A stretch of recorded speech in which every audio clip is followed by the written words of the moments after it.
안녕하세요. 네, 여러분 반갑습니다.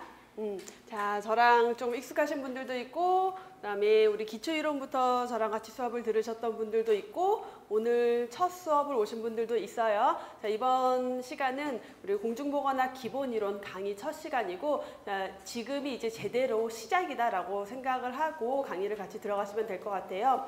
여러분들이 이제 보건직 공무원 또는 의료기술직 공무원 또는 보건진료직 준비하시는 분들 있을 거고, 보건연구사 또는 뭐 복지부 이런 데 각각의 이제 본인의 분야에 맞는 부분을 준비를 하고 계시고, 이제 공통적으로 보는 전공 과목이 바로 공중보건학이죠. 그래서 이제 보건직이나 어쨌든 의료기술직 이렇게 선택하시는 분들은 기본 베이스 자체가 아마도 보건 관련된 전공을 하셨던 분들이 좀 거의 대부분이셔서, 공중보건이 아마 여러분들 한 뭐 1학년 때, 그쵸? 1학년 때 기본 수업으로 기본 필수? 뭐 전공 필수라고 하나? 그쵸? 전공 필수 과목으로 아마 한 번씩은 들었을 거예요. 그쵸? 기억이 나요?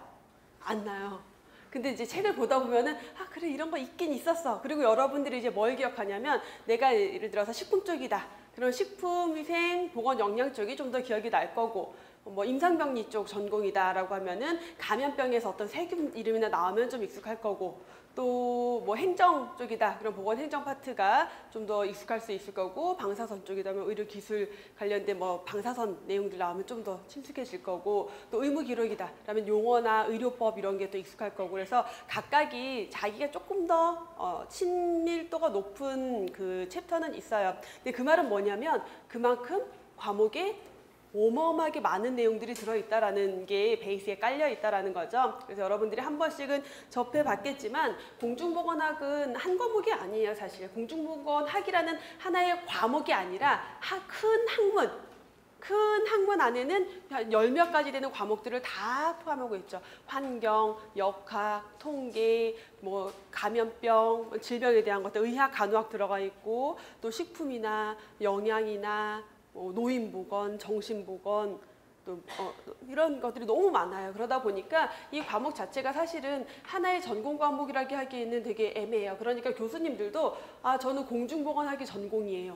없어요. 공중보건학으로 학위를 받는 사람은 없어요. 저도 보건학 석사라고 받긴 하지만 보건학에서 세부 전공이 있어요. 근데 저 같은 경우는 보건의료 정책을 전공을 했었고, 학사로 간호학을 전공을 했었고, 뭐 어떤 교수님들은 역학을 전공하신 분들도 있을 거고, 통계학을 전공하신 분들도 있을 거고, 환경을 전공하신 분들도 있을 거고, 그래서 너무너무 달라요. 그러다 보니까 여러분들이 이제 공중보건을 이미 공부했던 분들은 먼저 느꼈겠지만 뭔가 좀 애매한 게 있어요. 또는 책마다 조금 다르네? 또 교수님들마다 얘기하는 게 좀 다르네? 이런 게 나올 수밖에 없어요. 왜냐면 요거 하나가 학문이 아니라 여러 개를 합쳐놓다 보니까 그 안에서 약간 갭이 생기게 돼요. 그런 문제가 있기 때문에 공중보건이 공부하기 어려운 첫 번째 이유가 있고, 그 다음에는 지금 얘기한 것처럼 너무 많아요. 내용이 너무 많은데 얕아요. 심지어 차라리 하나하나에 깊이 들어가면 완벽하게 하고 가는 건데, 완벽하게 할 수가 없어요. 왜냐하면 그러면 우리가 13과목을 다 파고 들어가야 되는데 그거를 1년 안에 어떻게 해요? 공중보건학 자체는 그 많은 과목을 얕게 해서 짜집기를 해놓은 거예요. 그러다 보니까 공부를 하다 보면은 아, 이것만 보면 되나? 라는 불안감이 너무 커요. 그러다 보니까 이제 이런 불안감이 커지는 학생들은 책을 또 여러 권을 보게 돼요. 그러다 보면 책마다 좀 또 다른 내용이 있네? 이거 뭐지? 이런 혼란이 오는 문제들. 그리고 막상 시험을 보러 갔더니 우리 기본서 교재에 없는 내용들이 나와요. 듣도 보도 못한 내용이 나와요. 왜? 환경보건에서 더 깊이 들어가면 있는 내용들이거든요. 근데 공중보건에서 거기까지 안 다뤘어요. 그러니까 시험 문제에 이렇게 내가 접해보지 못했던 문제가 반드시 한두 문제는 나와요. 모든 시험에서. 그러니까 그러다 보니까 학생들이 공부할 때 굉장히 어려워요. 시작할 때는 괜찮아요. 만만해요. 왜냐면 다 들어봤거든. 조금씩은 들어봤거든요. 근데 하다 보니까 나중에 점점 모의고사를 보고 여기저기 있는 문제들을 풀어보다 보면은 너무 어려워요. 나 이거 모르는데? 이것도 봐야 되나? 나 이거 안 봤는데 어떡하지? 그러면서 마지막 시험 볼 때는 공중보건학이 굉장히 어렵게 느껴져요. 근데 막상 시험을 딱 보러 가면은 되게 쉬워요. 문제가 너무 쉬워요. 근데 그 중에서 한 두세 문제만 어려워요. 근데 내가 시험을 보는데 전체적으로 어려웠다. 그럼 두 가지 경우예요. 그 해 시험 문제가 정말 어렵게 나와서 내가 공부를 했음에도 불구하고 다 같이 어려웠어요. 괜찮아요, 그거는. 왜냐면 내가 어려우면 남들도 어려운 거니까. 또 하나의 경우는 뭐예요? 내가 공부를 안 한 거지. 문제는 쉬웠는데 내가 공부를 너무 대충 한 거예요. 그러니까 다 헷갈리는 거예요. 첫 번째 경우는 괜찮아요. 두 번째 경우면 당연히 안 되겠죠. 그래서 공중보건 자체가 여러분이 이미 책을 보면서 왜 이렇게 두꺼워? 근데 이 두꺼운 게 너무 싫은 학생도 있지만 이렇게 두꺼워도 불안해서 또 다른 책을 보는 학생도 있을 만큼 과목의 특성이 그래요. 그래서 그렇기 때문에 공부하기가 좀 어렵고 그래서 여러분들이 외울 것도 너무 많고 그러다 보니까 전체적인 내용을 잘 이해를 해서 내 거를 만들고 그 안에서 꼭 외워야 할 것들을 추려 나가야 되는 공부 방법이 좀 필요하다라는 거를 강조를 드리면서 강의를 시작할게요. 먼저 출제 경향 분석 제가 매년 이제 강의 시작할 때 이걸 하고 가는데 2017년 것까지 분석을 좀 해둔 거고 여러분 알고 모르는 분들도 있을 테니까 이제 서울시 같은 경우는 2014년부터 문제를 공개를 하고 있어요. 문제를 공개를 안 해요? 네. 공중보건 보건행정 전공 과목은 그러니까 몇 과목들이 있어요.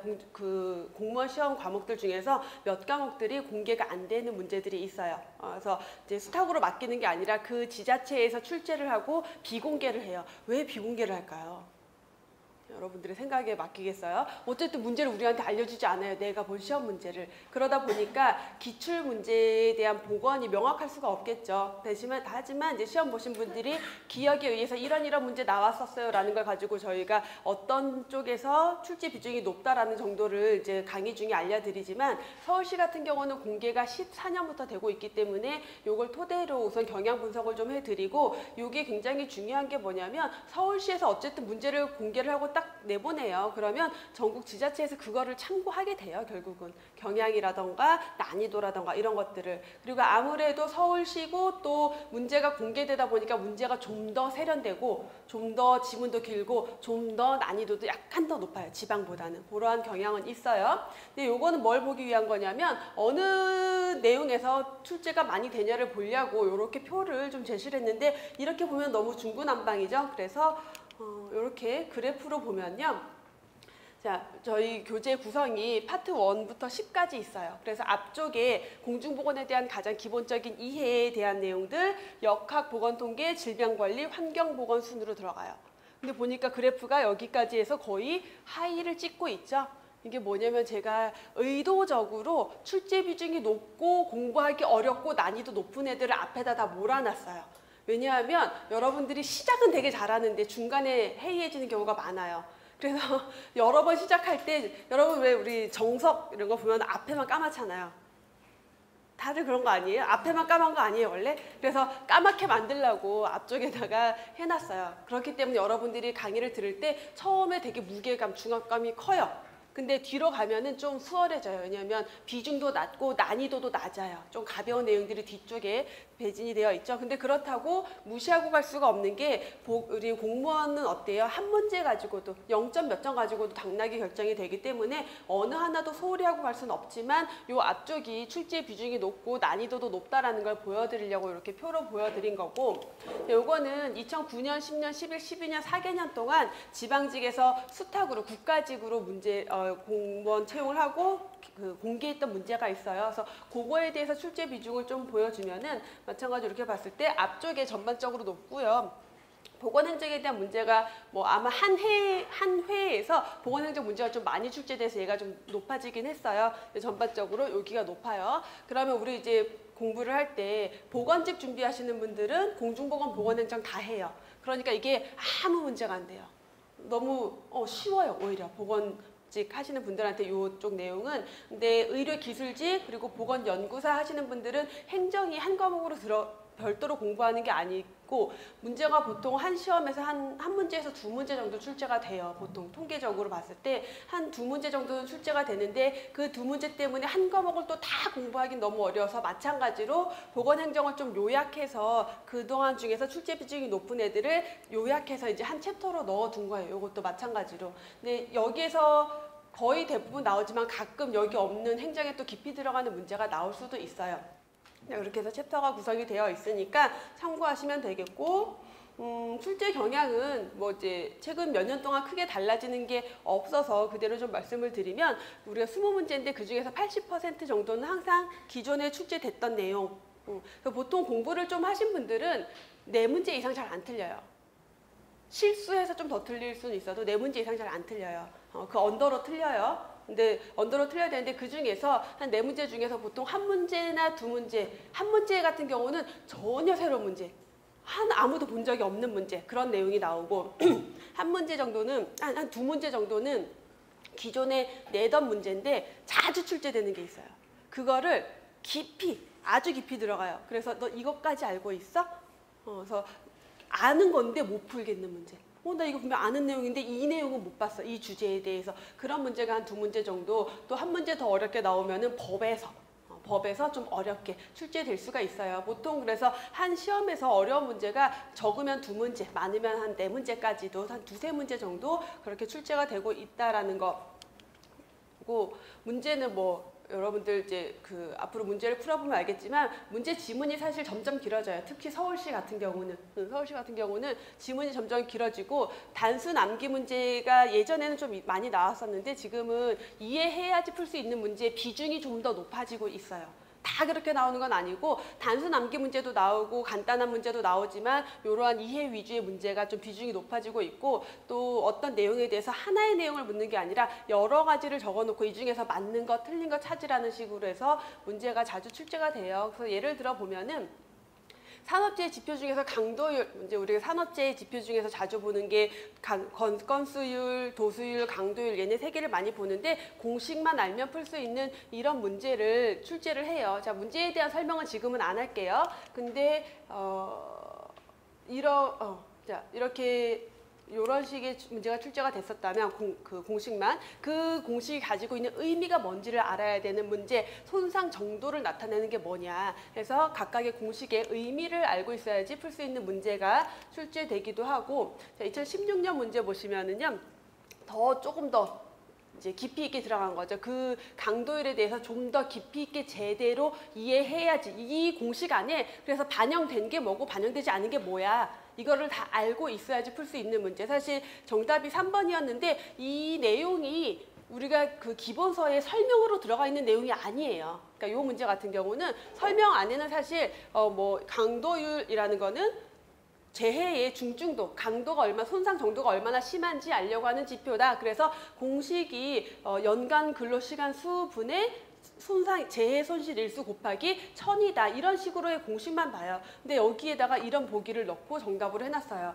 인적 요인보다는 환경적 요인으로 발생되는 재해를 측정한다. 이런 설명이 따로 있지는 않지만 우리가 그 공식이나 이 내용에 대해서 봤을 때 환경에 대한 걸 따로 우리가 측정할 수 있는 요인이 뭔지를 분석하는 내용은 없어요. 그러니까 내가 이해하고 있어야지 풀 수 있는 문제를 이런 식으로 출제를 한다라는 거예요. 그러니까 이런 식으로 난이도가 조금씩 높아지는 경우들이 있다라는 거 보여드리는 거고, 자, 2012년에 또 산업보건 문제이긴 한데 낮 중독의 뭐 주요 특징, 뭐 5대 증상 이런 것들 묻는 문제들이 출제가 자주 되는 내용이에요. 근데 올해 17년 문제 보면은 이제 각각의 중독에 대해서 이렇게 다 섞어서, 그 다음에 이거의 중독은 뭐다 해서 완전 이제 크로스도 아니고 온갖 가지를 다 섞어놨어요. 보기마다. 그러니까 어떤 건 맞고 어떤 건 틀리고, 그러니까 여기에서 좀 더 정확하게 가려내야 되는 그러한 문제를 출제를 한다. 결국은 뭐냐면 내용 자체를 단순히 5대 증상 뭐 이것만 보고 가야 되는 게 아니라 이 문제에서 어떤 내용들이 나올 수 있는지에 대해서 전체적인 그림을 내가 이해하고 있어야지 나머지 내용들을 풀 수 있는 그런 문제가 출제가 된다라는 거예요. 그러니까 여러분들이 공부의 방향을 잡을 때 그냥 보고 외울 것들을 요약해가지고 그거를 암기식으로 가면 안 돼요. 공부할 때 보면은 내용을 이걸 가지고 이거 말고 조금 썸머리된 걸로 주시면 안 돼요? 요약된 걸로 주시면 안 돼요? 요약된 걸로 드리면요 이런 문제는 풀 수 있어요. 그렇죠? 근데 이런 문제가 나오면 못 풀어요. 요약으로 공부를 해버리면. 그래서 전체적인 내용에 제가 그래서 강의 중에 거의 교재에 있는 내용을 뭐 다 짚고 가요. 그런데 가끔 학생들은 왜 뭐 그런 것까지 다 짚어주고 그러세요. 그냥 중요한 것만 해주지. 그러면 2가지 부류의 학생들이 나와요. 중요한 것만 해주면 중요한 거에 별표를 쳐놓고 옆에를 같이 보는 학생들이 있고, 중요한 것만 해주면 중요한 것만 보는 학생들이 있어요. 그래서 이 경우를 대비해서 제가 전체적인 내용들을 다 설명을 하고 간다라는 걸 처음부터 조금 인지를 하고 여러분들의 공부 방향도 그런 식으로 좀 잡고 가셔야 된다라는 거를 말씀을 먼저 드리고, 시작을 하도록 할게요. 자, 그래서 우리 출제 경향에 대해서 조금 설명을 드렸고, 우리 강의 전체 커리큘럼 진행되는 거에 대해서도 한번 살짝 정리를 해보고 가면은, 우리가 7월에서 8월 사이에 기초이론 수업을 2개월 동안 했어요. 자, 이때는 핵심이 되는, 우리 그래서 공중보건에서는 파트 1, 2, 3, 4 4개 파트에 대해서 중요한 내용들, 시험에 자주 나오는 내용들, 그리고 좀 어려운 내용들 위주로 해서 개념 정리, 기본 입문반 개념으로 정리를 좀 한번 했고요. 지금 9월이죠? 벌써 9월이에요. 2017년. 여러분 실감이 나나요? 깜짝 놀랄 일이죠? 기본 이론이 진행이 될 거예요. 기본 이론에서는 교재를 가지고 처음부터 끝까지 정말 싹 훑을 거예요. 근데 교재 중간중간에 법규 있는데 법규는 안 해요. 미리 말씀을 드리는데 기본 이론에서 법규를 따로 다루진 않아요. 왜냐하면 그 법규 내용들 중에서 시험 문제에 자주 거론이 되는 중요한 이론이 되는 내용들은 교재 기본 이론 안에 다 들어가 있어요. 그래서 그것만으로도 기본 이론은 충분해요. 그리고 심화 이론이 있는데 심화 이론 들어가면은 법에 대해서 조금 더 추가 정리를 해드리게 될 거예요. 그래서 기본 이론에서는 전체 모든 내용을 다 정리가 들어갈 거고요. 11월부터 12월까지는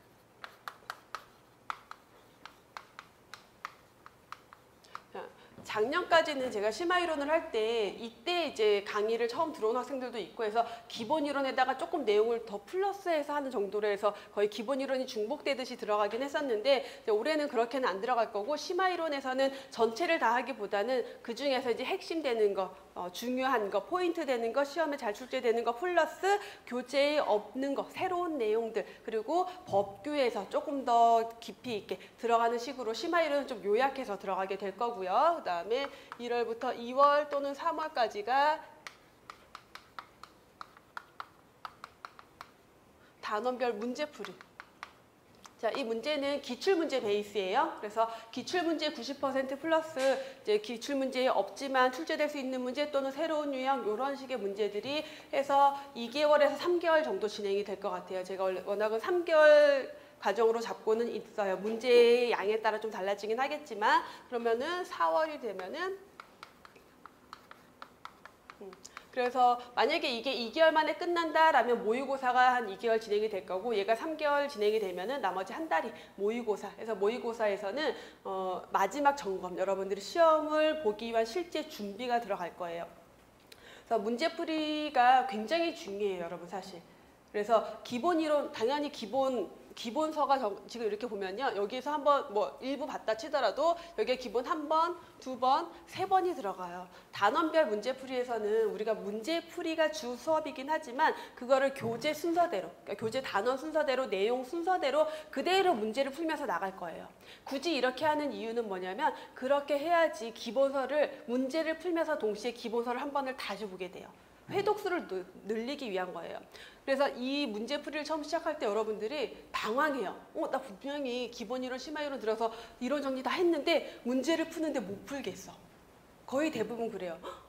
아는 내용인데 문제를 못 풀겠어요. 이게 굉장히 많이 나와요. 근데 이 문제풀이를 통해서 문제와 이론을 같이 한번 정리를 하고 나면은 문제 푸는 기술이 생겨요. 자, 그다음에 모의고사를 들어가면요. 다시 한번 또 좌절을 해요. 뭐야 못 풀겠어. 왜 이렇게 어려워요. 문제를 못 풀겠어요. 왜 그러냐면 제가 처음에 모의고사 시작할 때는 어려운 문제를 많이 내요. 그래야지 여러분들이 당황해서 큰일 났다 하고 공부를 또 해요.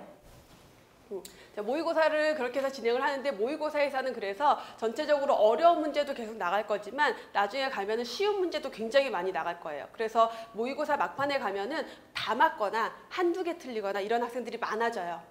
근데 그게 실제 시험이라고 생각을 하시면 돼요. 그래서 실제 시험 가면은 보통 그 정도 난이도 나온다. 그리고 쉬운 문제는 굳이 왜 풀어봐요? 그러면 다 아는 건데 그것도 연습이에요. 그래서 합격생들이 합격하고 와서 저한테 이제 피드백 주는 내용들 중에 쉬운 문제를 많이 풀어본 것도 실제 시험 볼 때 너무 도움이 많이 됐다. 왜냐하면 문제를 보고 빨리빨리 풀어 나갈 수가 있어요. 그리고 공부를 또 오래 했던 학생들 중에서 특히 공부 오래 하고 시험 준비가 되게 잘 돼 있어요. 근데 마지막에 막 총정리하거나 문제 풀거나 할 때 저한테 와서 하는 얘기가 자꾸 쉬운 걸 틀려요. 공부를 정말 제대로 한 학생들, 많이 한 학생들이 빠지는 함정이 뭐냐면은 너무 생각이 많아지다 보니까 스스로 더 꽈요, 문제를. 그러다 보니까 오히려 쉬운 문제에서 틀리는 학생들이 있어요. 그런 오류를 범하면 안 돼요. 그래서 문제 푸는 연습까지 이렇게 해서 4월까지 강의가 진행이 될 거고, 보통 6월에 전체적인 시험이 있죠. 그 5월 달에는 왜 강의를 안 해주세요? 자, 5월 달에는 여러분들이 마지막 정리를 하는 시간이에요. 그래서 제가 얘기하는 걸 듣는 거에만 익숙해질 게 아니라 여러분들이 스스로 마무리 정리를 하는 시간이다라고 생각을 하고 전체 그 학습 스케줄을 잡으시면 될 것 같아요. 자, 이렇게 하면은 최소한 3회에서 4회 정도의 회독수를 가지게 돼요. 그래서 회독수가 왜 중요하냐면 내용이 너무 광범위하다 보니까 한 번에 다 절대 못 외워요.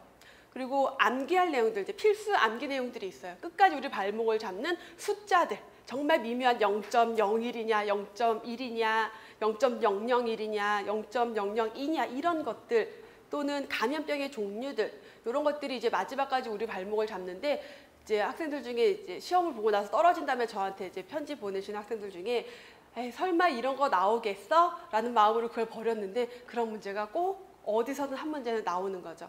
그래서 그게 발목을 잡을 줄 몰랐다. 버리고 가면 안 된다라는 거예요. 그래서 그런 것까지 다 해야 되고. 자, 그렇고요. 그다음에 이제 강의를 본격적으로 들어가기 전에 제가 한 얘기만 조금 더 하고 가면은, 제가 이 얘기는 사실 강의를 할 때마다 이걸 해야 될까 말아야 될까 고민을 이제 많이 해요. 제 수업을 들었던 학생들은 벌써 웃는데 고민을 많이 하는데, 꼭 하게 만드는 게 뭐냐면 합격한 학생들이 연락을 해서 꼭 그 얘기를 저한테 다시 해요. 그래서 이게 도움이 되는구나 라는 생각을 해서 조금 말씀을 드리면, 제가 제일 중요하게 생각하는 게 여러분들이 믿는 게 제일 중요하다고 생각을 해요. 우선 여러분들은 목표가 있어요. 내가 하고 싶은 게 있고, 그렇죠? 그래서 나는 공무원 시험에 합격할 거다라는 목표를 가지고 있는데, 그 목표에 대해서 여러분들이 생각하는 방향성이 굉장히 달라요. 어떤 학생들은 나 떨어지면 안 되는데, 이번에 떨어지면 안 되는데, 떨어지면 엄마가 얼마나 속상해할까 이러면서 공부하는 학생이 있고, 꼭 붙어야지, 나 이번에 꼭 합격할 거야, 내가 합격하면 엄마가 얼마나 좋아할까, 이렇게 생각하면서 공부하는 학생이 있어요. 그렇죠? 본인은 어디예요? 각자 자기는? 후자예요? 후자여야 해요. 굉장히 중요하다라고 저는 이걸 생각을 해요. 왜냐하면 내가 원하는 걸 생각해야 돼요. 원하지 않는 걸 생각하지 말고 내가 원하는 걸 생각해야 돼요. 그래야지 좀 더 그쪽으로 가까이 갈 수가 있어요. 조금 약간 재밌는 얘기기도 하고 제 일화기도 하는데, 저는 그렇게 살아요. 항상 제가 원하면 다 이루어진다라는 생각을 가지고 살아요. 그러다 보니까 다 이루어진 것 같아요. 근데 설마 다 이루어졌겠어요? 안 이루어진 것도 되게 많겠죠. 안 이루어진 건 다 버려요. 잊어버려요. 그리고 이루어진 것만 생각나니까 되게 기분 좋게 사는데, 어떤 일화가 있었냐면 작년에 있었던 일인데요. 올해고 작년인가? 아무튼 제가 강남에 이제 신랑이랑 매번 갈 일이 있었어요. 강남에 매번 가는데, 강남은 주차가 정말 너무너무 힘들어서 거기 모이는 모임의 사람들이 다 주차 때문에 난리였어요. 근데 저희가 가는 그 모임 장소 근처에 되게 넓은 공터, 이거보다 넓은 훨씬 공터에 문이 닫혀있고 주차장이에요, 거기가. 근데 맨날 저녁 때 가면 문이 닫혀있고 차가 비어있어요. 그래서 저기는 보니까 거기 뭐 뉴질랜드 교육문화원 뭐 이렇게 써있고, 근데 저기 너무 차를 대고 싶은 거예요, 제가. 그래서 신랑한테, 그때 이제 남자친구였는데, 나 저기다 차 대고 싶어 그랬더니 남자친구가 그랬어요. 저기는 남의 땅이어서 안 돼 그러는 거예요. 그래서 싫어, 그래도 나 저기다 댈 거야, 이제 그냥 농담 반 그 원하는 마음 반 이렇게 얘기를 했어요. 한 3개월 정도 지난 다음에 제가 거기에 차를 대게 됐어요. 대고 있어요, 지금까지도. 해서 죽으면 잘 안 가지만 가끔이라도 강남에 가면 저는 그냥 거기다 차를 대요, 늘.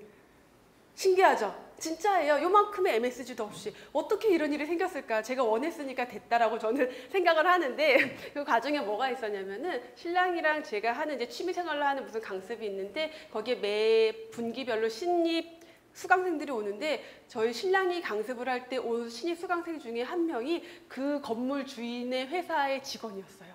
그래가지고 자기가 직원이니까 경비 아저씨한테 얘기해가지고 저희 차는 무조건 될 수 있게 해준 거예요. 그래가지고 저는 진짜 그 땅에다가, 아무도 못 대는데 저는 그 땅에다가 자유롭게 차를 대고 있어요. 너무 신기하지 않아요, 여러분?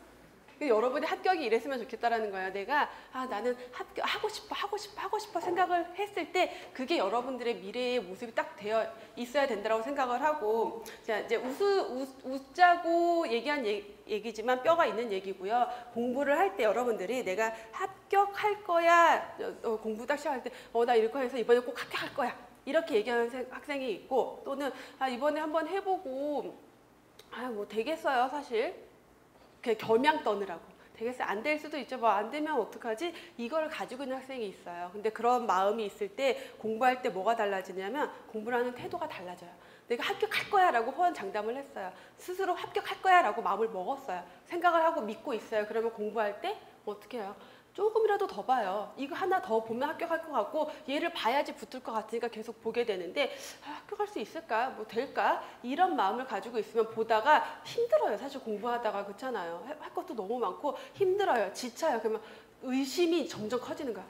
될까? 나 이렇게 어려운데 이거 공부한다고 될까? 라는 의심이 점점 커지면서 결국은 공부가 약간 소홀해지고 나태해지고 슬럼프에 빠지고 그렇게 될 수밖에 없어요. 그럼 결과는 달라질 수밖에 없는 거예요. 그래서 꼭 여러분들이 믿고 하라는 얘기를 공부하는 자세가 달라지기 때문에 드리는 거고, 또 하나는 이제 이것도 제가 매번 말씀드리는 건데, 우리 학생들 중에 정말 열심히 공부해서 다 같이, 그래서 어떤 학생은 지역 이제 나중에 우리 원서 접수할 때 얼마나 또 눈치 작전을 많이 해요.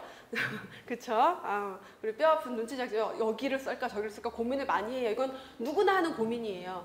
어쩔 수 없어요. 근데 어떤 학생은 굉장히 높은 점수를 받았어요. 90점이 넘었어요. 어떤 학생은 85점 정도가 됐어요. 근데 이 85점 맞은 학생은 그쪽 커트라인이 낮아서 붙고, 90점이 넘었는데 이 학생은 그 지역의 합격선이 높아져서 떨어졌단 말이에요. 이런 케이스들이 실제 많아요. 그럼 이건 사실 운이잖아요. 그쵸? 이거는 내가 그때 눈치 작전을 잘못해서 그게 아니에요. 그건 운인 거예요, 운. 그럼 이 운을 도대체 어떻게 할 거냐? 하늘이 나를 미워해라고 원망할 거예요?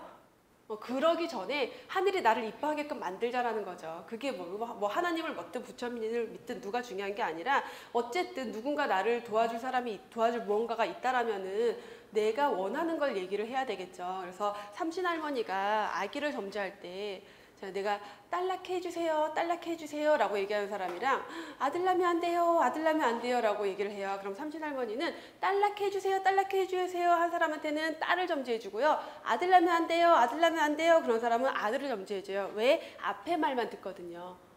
앞에 말만 들어요. 그럼 앞에 말이 뭔지가 되게 중요한 거죠. 내가 원하는 거를 생각을 해라. 그래야지 운조차도 내 걸로 가져올 수 있다라고 저는 생각을 하고, 실제 저희 그 합격생이 써준 합격수기가 교재에 실려 있는데 거기 보면은 그 말이 너무 도움이 됐다라고 학생들이 또 얘기를 해줘서 제가 다시 한번 구구절절하게 마치 사이비 교주인 양 이런 얘기를 했지만, 저는 종교적인 색채는 전혀 없습니다. 저는 그냥 저의 믿음을 믿는 사람이기 때문에 저의 믿음을 좀 여러분들한테 혹시라도 요만큼이라도 도움이 될까 싶어서 얘기를 했고요. 자, 이제 본격적으로 강의를 들어갈게요.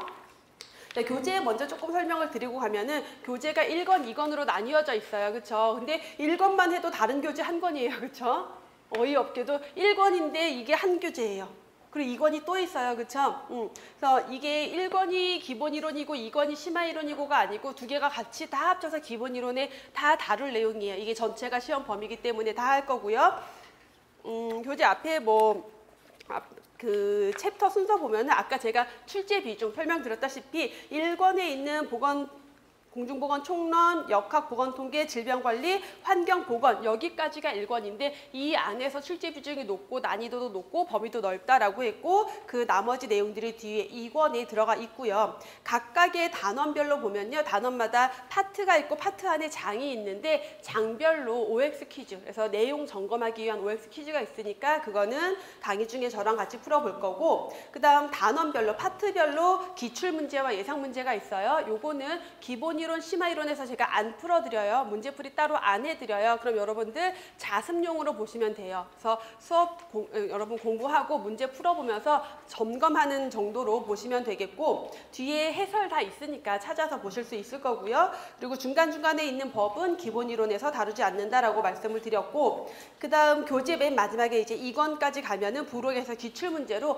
공개됐던 기출문제, 그래서 서울시 기출문제랑 지방직 수탁 기출문제가 수록이 되어 있으니까 참고하시면 되겠고, 그 다음에 2권 제일 마지막에 보면요, 그 찾아보기 있어요. 그래서 여러분들 공부하다가 모르는 내용, 문제에 대한 모르는 단어 나왔다라면은 거기 해당 페이지 찾아서 공부하실 수 있으니까 참고하시길 바랄게요. 자, 바로 이어서 이제 15페이지 볼게요. 그리고 하나 더 말씀드리면 그 2017년 교재 보시는 분들이 있어요. 요거는 이제 교재를 따로 사시기에는 너무 비용이 많이 드니까 저기 추록을 아마 오늘 정도까지는 올려주신다고 했어요, 출판사에서. 그래서 변경된 내용들 추록으로 배포가 될 거니까 그거 참고해서 보시면 되고요. 18년 교재를 기준으로 저는 강의를 합니다. 자, 15페이지 이어서 보도록 할게요. 공중보건학의 개념 보는데 맨 위에 보시면은 관계 법규와 학습 길라잡이 있는데 이제 챕터마다 관련된 법규가 뭐가 있는지를 제가 쭉 적어놨죠. 그래서 공중보건이랑 관련된 가장 대표적인 법 중에 하나가 공공보건의료에 관한 법률과 보건의료 기본법이 있어요. 둘 다 2000년에 제정이 된 법들이에요. 그래서 얘네들은 보건의료의 중요성이 더욱 대두가 되면서 국가에서의 보건의료 체계, 보건의료 국가의 역할 이런 것들이 중요성이 대두가 되면서 만들어진 어떤 이념적인 법이다. 그래서 이 법에 의해서 보건의료에 대한 기본 계획도 세워지고 공공보건의료에 대한 계획도 세워지고 국가의 의무나 지방자치단체의 의무나 국민의 권리 이런 것들이 명시가 되고 있고요. 둘이 같이 제정이 된 거예요. 같은 해에 같은 날 딱 발표가 된 법이 이 두 가지의 법이에요. 학습 길라잡이에 있는 내용들은 이 챕터에서 우리가 가장 중요하게 봐야 될 내용들 이러한 내용을 담고 있는데 먼저 간단하게 여기에서 어떤 내용들을 보고 가냐면 공중보건학의 개념 정의하면은 이 학문의 가장 기본이죠. 우리가 공부하는 공중보건학. 그래서 이 정의에 대해서 윈슬로우라는 학자가 한 정의가 있어요. 이 정의가 가장 기본이 되는 정의예요. 그래서 시험 문제에 자주 나와요. 굉장히 쉬운 내용이지만 자주 나오는 윈슬로우의 정의를 기본으로 한, 기본 바탕으로 한 공중보건학에 대한 개념을 보게 될 거고, 공중보건의 역사적 발달 과정, 그래서 고대기부터 시작해서 고대기, 중세기, 근세기, 근대기, 발전기에 올 때까지 공중보건학이 어떠한 역사를 거쳐서 지금까지 발전해 왔는지 그 역사적 전체 흐름을 보게 될 거고요. 1차 보건의료라고 하면은 이제 조금 생소할 수도 있는 개념이지만 1차 보건의료는 현대에 와서 가장 중요시되는 개념 중에 하나였고요. 1978년에 WHO에서 알마타 회의를 해요. 우리 회의 이름이 어디 회의, 무슨 회의라고 하면 그 지역이죠. 그래서 알마타 지역에서 있었던 알마타 회의를 통해서 알마타 선언을 하면서 모든 전 세계 인류의 건강을 위해서 우리가 1차 보건의료를 이용해야 된다. 1차 보건의료의 중요성을 강조했던 회의가 있고 그만큼 중요한 내용이에요. 양질의 보건의료. 그래서 1차 보건의료와 함께 이제 국민들에게 전 세계에 있는 인류에게 양질의 보건의료 서비스를 제공해야 되는데 질 좋은 서비스를 제공해야 되는데 그 질이란 뭐냐? 그럼 양질의 보건의료란 뭐냐? 많은 학자들이 또 개념을 정의를 하게 돼요. 그 양질이라는 것에 대해서 정의한 많은 학자들 중에서 특히 누가 제일 중요해요? 마이어스라는 학자가 정의한 양질의 보건의료를 가장 중요하게 볼 거예요. 그래서 이 마이어스는 4가지 접근성, 질적 적정성, 계속성, 효율성 이렇게 4가지를 정의했는데 그 내용이 매년 시험 문제로 나오는 것 중에 하나죠. 그다음 WHO의 주요 내용과 지역사무소. 그래서 WHO가 언제 발족이 됐고 그다음에 6개의 지역사무소가 어느 지역에 위치해 있고 우리나라는 어느 지역사무소에 소속이 되어 있고 이러한 내용들을 위주로 해서 WHO에 대한 내용까지 제1장인 공중보건학의 개념에서 다루게 될 내용들이다라고 먼저 전체 큰 그림을 잡고 이론 내용을 들어가 볼게요. 15페이지 보시면은 공중보건학의 정의. 그래서 이 정의를 중요하게 본다라고 했는데 누가 정의했어요? 윈슬로우라는 학자가 정의를 했어요. 1920년에 미국 예일 대학의 교수였는데 공중보건학에 대해서 정의를 했는데 먼저 첫 번째 내용이 뭐냐면 지역사회의 노력에 밑줄을 그을게요. 지역사회가 노력을 해야 돼요. 그래서 뭘 달성하고자 하냐면 3가지 목표가 제시됐죠. 1번에 질병 예방의 1번, 수명 연장의 2번. 자, 그 지역사회가 노력을 해서 동그라미 2를 앞에 써주세요. 질병 예방, 2번 수명을 연장. 자, 3번은 신체적, 정신적 효율 증진 또는 육체적, 정신적 효율 증진이라고 해요. 자, 이 1번, 2번, 3번이 이 공중보건학이 가지고 있는 목적이에요. 이 목적을 위해서 누가 노력을 한다? 지역사회가 노력을 해요. 자, 이러한 기술이며 과학이 바로 공중보건학이다. 그러면 공중보건은 기술의 학문이고요. 과학의 학문이다라는 거죠. 기술, 과학의 동그라미를 같이 해줄게요. 그래서 전체적으로 보면은 지역사회가 노력을 해서 질병을 예방하고 확보하고 수명을 연장시키고 그리고 신체적 정신적 효율을 증진시키는 기술이며 과학이 공중보건학이다. 그럼 지역사회가 이 목적을 달성하기 위해서 어떤 노력을 해야 되느냐? 그 지역사회의 노력이 제시가 되어 있죠. 우선 환경위생을 관리해야 돼요. 그래서 그 지역 주민들의 질병 예방, 수명 연장, 건강 증진을 위해서는 환경위생이 중요하다라고 이미 강조를 한 거죠. 그리고 전염병에 대한 것도 관리를 해야 되고요. 지역사회가 또 개인 위생에 대해서 지역사회가 보건교육을 해줘야 돼요. 보건교육 해야 되고 또 지역사회가 의료, 간호 서비스를 조직화해야 된다. 근데 여기에서 말하는 공중보건에서 말하는 의료, 간호 서비스라는 건 뭘 위한 거다? 조기 발견과 예방적 치료를 위한 거예요. 그렇죠? 이 의료 간호 서비스인데 전문적인 치료 시설, 전문적인 치료를 위한 의료 간호 서비스를 조직한다? 그럼 틀린 내용이 돼요. 공중보건은 전문적인 치료가 들어가는 게 아니라 항상 예방이나 진단, 조기 진단, 예방을 중요시하기 때문에 조기 발견과 예방적 치료를 위한 의료 간호 서비스를 조직화하고 또 지역사회의 어떤 생활 수준 보장을 위한 사회제도 발전에 힘써야 된다. 이 5가지의 노력을 통해서 3가지의 목적을 달성하고자 하는 기술이며 과학이 바로 공중보건학이다라고 윈슬로우가 정의를 했고 지금까지 가장 고전적으로 얘가 가장 기본 정의가 되고 있죠. 자, 그 아래 WHO의 정의를 보면요. 자, 마찬가지의 내용을 나열하고 있어요. 그래서 1번 환경위생의 개선, 2번 전염병의 예방, 3번 위생교육, 4번 의료 간호 업무 조직화, 5번 사회기구의 발전. 이게 뭐예요? 지역사회 노력들을 나열하고 있죠. 자, 이런 것들을 행하며 지역사회 노력을 통해 결국 지역사회가 이런 것들을 행해서 자, 1번 질병 예방, 2번 생명 연장, 3번 건강과 인간적 능률 증진, 건강 증진이겠죠. 이 3가지의 목표를 달성하고자 하는 뒤에 보시면 과학이자 기술이다. 라고 해서 윈슬로우의 정의를 거의 그대로 그냥 앞뒤만 바꿔서 정의를 하고 있죠. 이렇게 공중보건 정의를 하고 있다.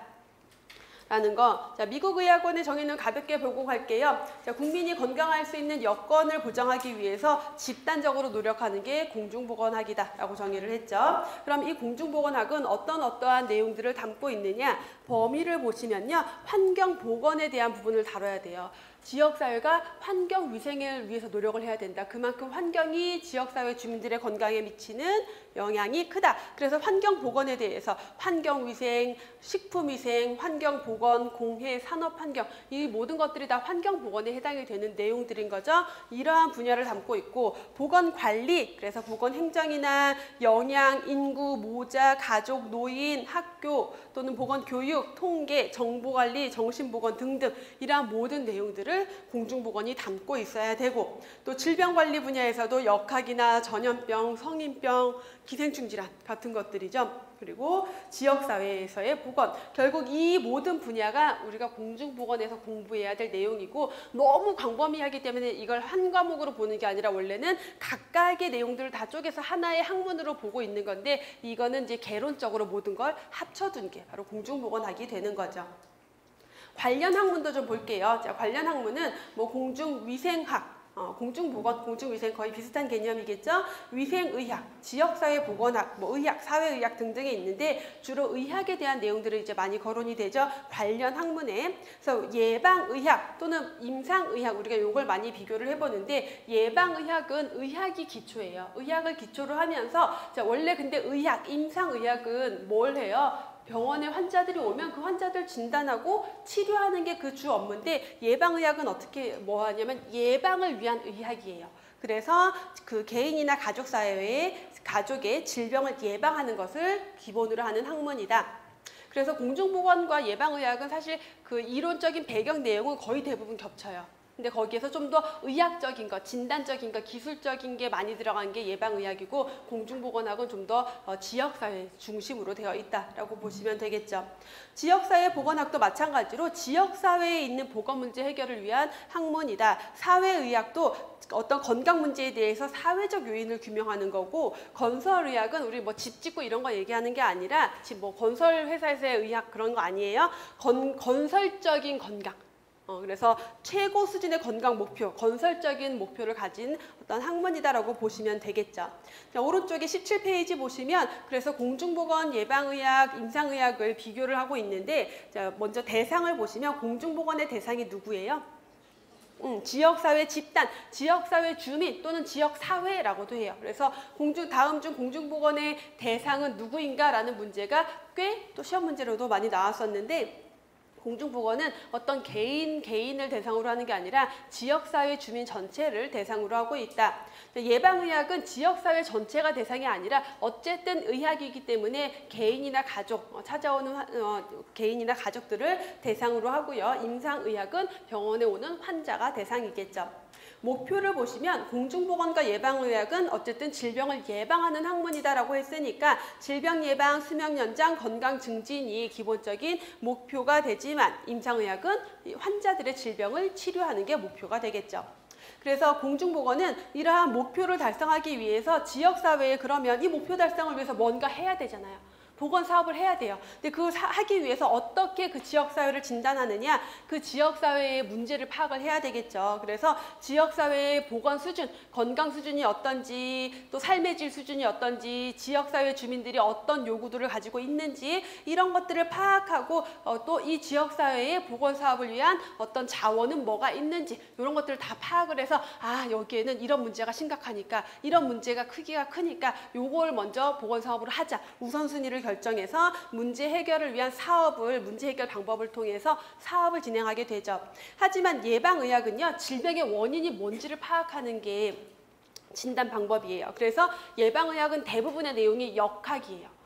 질병의 원인을 파악하기 위해서. 그래서 질병이 유행할 때 그 질병의 원인, 위험 요인을 규명하고 거기에 따른 예방을 하는 게 예방의학이다. 하지만 임상의학은 어떤 검진 방법 등을 통해서 검사해서 진단한 다음에 거기에 따른 투약 또는 처치 이런 것들을 통해서 치료를 하겠죠.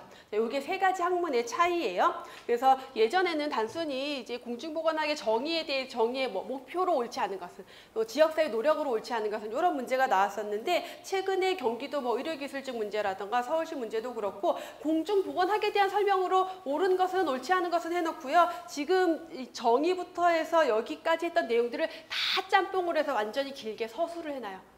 그래서 여기서 틀린 단어들을 찾아내는 것. 주로 틀린 단어로 나오는 게 치료를 목적으로 한다라는 거. 그건 아니에요. 치료가 목적이 될 수 없죠.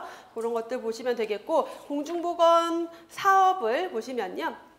우리 17년 교재에서는 중앙정부 주도의 보건사업에 아마 동시성, 획일성, 일관성, 강력한 집행 정도로만 적혀 있을 텐데 조금 더 서술로 약간 내용을 드렸어요. 그래서 보시면 중앙정부, 우리 보건사업을 할 때 중앙정부, 그럼 우리나라로 치면은 보건복지부가 주도해서 하는 보건사업이 있고, 그다음에 각각의 시군구에서 지방정부, 그러면 보건소 위주로 해서 하는 사업들이 있는데 어떻게 구분이 되냐면 중앙정부 차원에서 하는 사업은요, 주로 감염병 같은 거, 감염병 중에서도 특히 왜 우리 메르스 또는 이번에 조류 인플루엔자 또는 신종 인플루엔자 이런 것들 대유행하고 막 그럴 때 그거는 지방적으로 지방자치단체에서 해결할 수가 없어요. 지역 단위로는 해결할 수 없을 때 중앙정부 차원에서의 사업이 들어가야 되고, 또는 어떤 사업은 어떤 부처 간에 여러 부처 간의 조직, 기술, 인력의 협력이 필요할 때는 중앙정부 차원에서 시행을 하게 된다. 그리고 일관성 일관성이 있고 중복되지 않게 하기 위해서 그래서 중앙정부 차원에서 하기도 하고, 정부 예산이나 이런 것들이 필요할 때 또는 법 규제, 법 제정이 필요할 때는 중앙정부 차원에서 시행을 하게 된다라는 거고요. 지방정부 차원에서는 어떻게 그 지역사회의 특성에 맞는, 그래서 중앙정부 차원에서 전체적으로 해야 될 것도 있지만 각각의 지역에 맞는 그 사업을 해야 되겠죠. 특성이나 요구도 반영하고 그 지역사회의 개발 사업에도 연계를 시키고, 그 지역 안에서 한 번 하고 끝나는 게 아니라 좀 더 지속적으로 사업이 진행이 될 때는 지방정부 차원에서 사업이 진행이 되고요. 자, 범세계적으로 WHO에서 진행하는 보건사업들도 있어요. 자, 앞에서 얘기했던 것, 공중보건의 대상 누구다? 지역사회 주민이다. 자, 요것도 자주 시험 문제로 출제된다. 최근 것 중에서도 2011년 경기의료기술직에서도 출제가 됐었고요. 공중보건의 3대 원칙 WHO에서 제시했죠. 3대 원칙은 세 가지. 참여, 형평, 협동. 2015년 인천 의료기술직 기출문제로 또 출제가 됐었던 내용인데 이제 17년 교재에서는 이게 아마 17페이지에 있었을 거예요. 이게 위치만 옮긴 거니까 찾아서 보시면 되고요. 그래서 참여, 형평, 협동. 참여, 다양한 집단의 사람들이 공중보건 사업에 참여를 해야 돼요. 참여가 없으면 공중보건 사업은 의미가 없다. 그리고 형평, 평등, 형평성 있는 보건사업이 진행이 돼야 된다. 그리고 협동, 여러 분야의 사람들, 여러 부처가 같이 협동해서 사업을 해야 된다라는 내용 3대 원칙이죠. 다음에 앤더슨이 제시한 공중보건 사업의 수단 세 가지 3대 사업 수단 하면요. 이것도 마찬가지로 빈출 문제예요. 2011년 인천 의료기술직 또 14년 울산 등등 여러 곳에서 출제가 됐는데 보건 서비스에 의한 봉사 행정 그리고 법규에 의한 통제 행정, 교육에 의한 조장 행정. 그래서 우리가 봉사 행정, 보건 행정의 봉사성이라는 표현을 자주 보게 될 건데 봉사라는 건 국가가 지방자치단체가 국민들에게 주민들에게 뭔가 봉사를 한다라는 건요. 직접 서비스를 제공한다라는 거예요. 서비스를 제공해서 그 국민들의 주민들의 삶에 개입하고 간섭하는 거예요. 그게 국가의 봉사라는 거죠. 그래서 서비스에 의한 봉사행정, 문제 해결을 위해서 어떤 제도도 만들고 장치도 만들고 사업을 집행하고 하면서 지역사회 주민들에게 직접 간섭하고 개입하는 거죠. 두 번째, 통제행정, 법규를 제정을 해요. 보건관계 법규를 만들어서 통제를 한다. 그래서 가끔은 어떤 국민들의 건강을 위해서 강제성도 띄죠. 대표적인 게 금연과 관련돼서 뭐 건물 내에서 흡연하면 안 되고 이런 것들 제정하고 있죠. 또 교육에 의한 조장행정, 어떤 제도를 만들더라도 본인이 그럼 나가서 흡연 구역 가서 담배 피워대면 아무 의미가 없겠죠. 그래서 교육에 의한 조장행정, 보건교육을 통해서 지역사회 주민들이 스스로 건강 문제에 대해서 인지하고 건강 생활에 대해서 중요성을 깨닫고 스스로 행동할 수 있도록 조장을 해야 된다. 그래서 앤더슨은요, 이 세 가지 중에서 가장 능률적인 수단이 교육에 의한 조장행정이다라고 강조를 했죠. 세 가지 내용. 다음은 애시튼과 세이모어가 제시한 공중보건의 변화 4단계. 그래서 우리 공중보건 역사에서도 볼 수가 있겠지만 전체 역사 아니고요.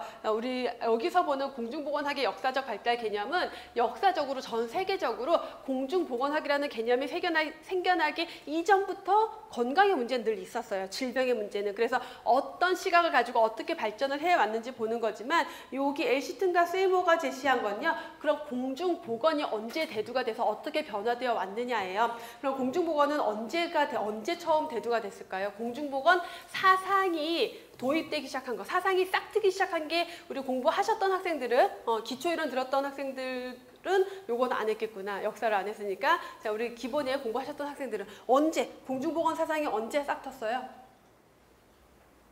어느 시기에 싹 텄어요? 근세기 여명기. 왜 나랑 눈 안 마주치는 사람들 있어? 내가 자꾸 쳐다보는데. 그쵸? 근세기 여명기. 그때 공중보건 사상이 싹트기 시작했어요. 그게 왜 싹트기 시작했다 그랬어요? 제가 사람들이 막 모였거든요. 왜 모였어요? 산업혁명이 있으면서 도시에 일자리가 넘쳐나기 시작했어요. 일손이 부족해요. 지방에 있는 농민들, 소작농들이 농터에서 쫓겨났어요. 농사를 안 짓기 시작했거든요. 그 지주들이 몰아내고 막 양모산업하면서 농토에서 쫓겨났는데 도시에 가니까 일거리가 있어요. 사람들이 다 모이니까 도시에 사람들이 밀집돼요. 근데 그 당시에 무슨 얼마나 환경에 대한 고민과 이런 게 있었겠어요. 그러니까 너무 지저분하고 열악하고 그래서 우리 왜 레미제라블이나 뭐 그거 달탄약 나오는 삼총사 이런 거 보면은 시민들이 막 썩은 토마토 막 시궁창 같은데 이런 데 살고 있잖아요. 이러면서 그 주민들의 건강 문제, 특히 노동자들의 건강 문제가 대두가 됐어요. 그래서 산업보건이 이제 발달하기 시작하면서 공중보건 사상이 싹트기 시작한 거죠. 그래서 산업보건 시기 바로 요 시기가 19세기 중반까지예요. 이전까지 해서 쭉 발전해 온 거고, 자, 산업보건 하면은 누가 먼저 생각이 날까요?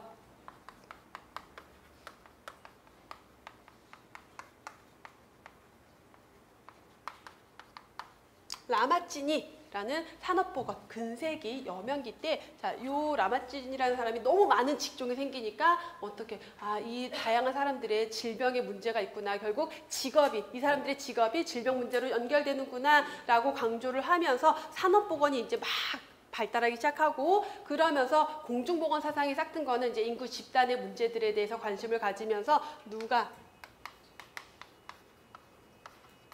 에드윈 체딕이라는 사람이 노동자 열병 보고서라는 걸 발표를 해요. 열병 보고서.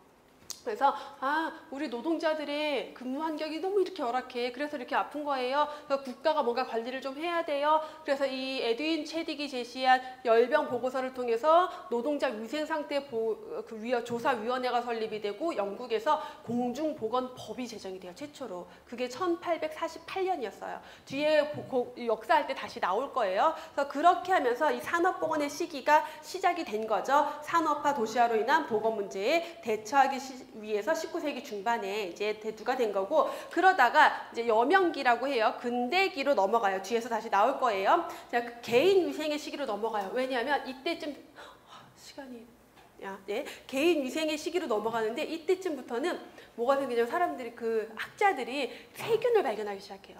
파스테르, 코흐 이런 사람들이 세균을 발견하면서 질병의 원인은 환경 이런 게 아니라 이 세균이 원인이었네. 그러면서 개인 위생, 이 세균에 대한 백신 이런 것들을 만들어내기 시작했던 게 개인 위생. 그래서 이 시기에는 오히려 환경 위생에 대해서 약간 등한시해요. 오히려 개인 위생 또는 예방 접종 이런 것들을 중요시하고, 그러다가 이제 현대기 발전기로 넘어오죠.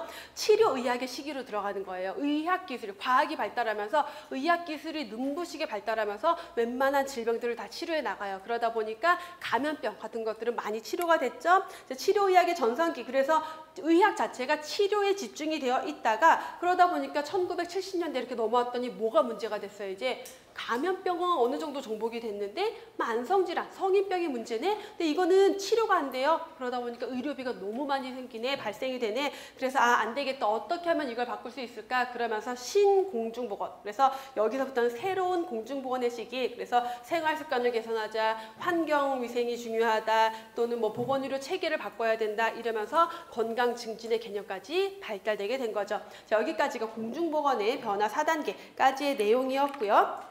그래서 이렇게 하고 잠깐 쉬었다가 신공중보건에 대한 내용으로 넘어가 보도록 할게요.